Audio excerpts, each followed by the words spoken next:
बोलो कृष्ण जी महाराज की जय। कार्तिक महात्म्य का छठा अध्याय, जिसके सुनने से सब पाप नाश हो जाएं। कार्तिक महात्म्य का पढ़ूं मैं छठा अध्याय। बोलो कृष्ण जी महाराज की जय। नारद जी ने कहा, जब 2 घड़ी रात शेष रह जाए तब तिल, कुश, अक्षत, चंदन आदि लेकर शुद्ध होकर जलाशय पर जाएं। नहर की अपेक्षा नदी में स्नान करने से 10 गुना फल मिलता है और नदी की अपेक्षा संगम पर स्नान करने से 10 गुना फल मिलता है तथा तीर्थ पर स्नान करने से इन सब से दुगना फल मिलता है। स्नान से पहले भगवान का ध्यान करके स्नानार्थ संकल्प करें, फिर तीर्थ में उपस्थित देवताओं को क्रमशः आराध्य, आचमनीय आदि दें। आराध्य मंत्र इस प्रकार है। हे कमलनाथ, आपको नमस्कार है। हे जलशाही भगवान, आपको मेरा नमस्कार है। हे ऋषिकेश, आपको मेरा प्रणाम है। मेरे दिए हुए आराध्य को आप ग्रहण करें। बैकुंठ, प्रयाग और बद्रिकाश्रम में जहाँ कहीं भी भगवान विष्णु गए वहाँ उन्होंने 3 प्रकार से अपना पैर रखा था। वहाँ पर ऋषि वेद यज्ञों के सहित समस्त देवता मेरी रक्षा करते रहे। हे जनार्दन, हे दामोदर, हे देवेश, आपकी प्रसन्नता करने के लिए मैं कार्तिक मास में विधिवत प्रातः स्नान कर रही हूँ। आपकी कृपा से मेरे समस्त पाप नष्ट हो रहे हैं।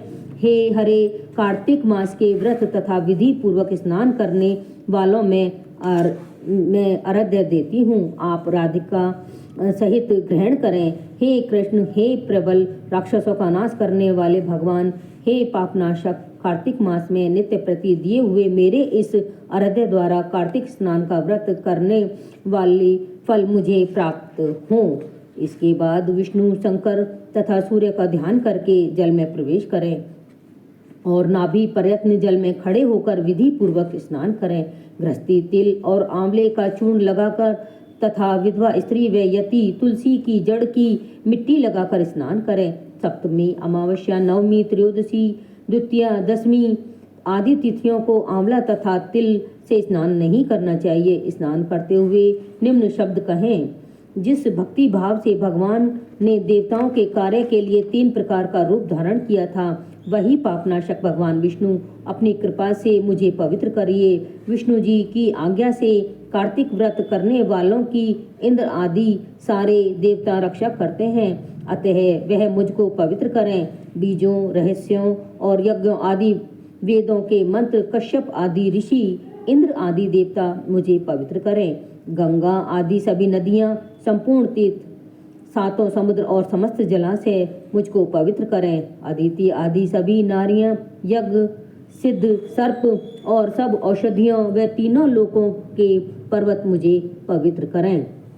इन शब्दों को कहकर स्नान करने के पश्चात व्रती हाथ में पवित्री धारण करके देवता, ऋषि, मनुष्य तथा पितरों को विधिवत तर्पण करते समय जितने भी तिल तर्पण में रहते हैं उतने वर्ष पर्यंत व्रती के पितृगण स्वर्ग में वास करते हैं। तत्पश्चात व्रत करने वाला जल से निकलकर शुद्ध वस्त्र पहने और प्रातः काल के सब कृत्यों से निवृत्त होकर पुनः भगवान विष्णु का पूजन करें।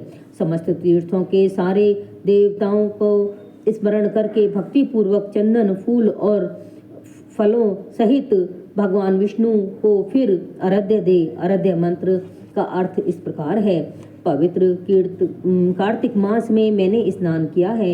हे विष्णु जी, राधा के साथ आप मेरे दिए हुए आराध्य को ग्रहण करें। इसके पश्चात चंदन, फूल और पान आदि से वेद पाठी ब्राह्मणों का श्रद्धा पूर्वक पूजन करें और बार बार साष्टांग प्रणाम करें।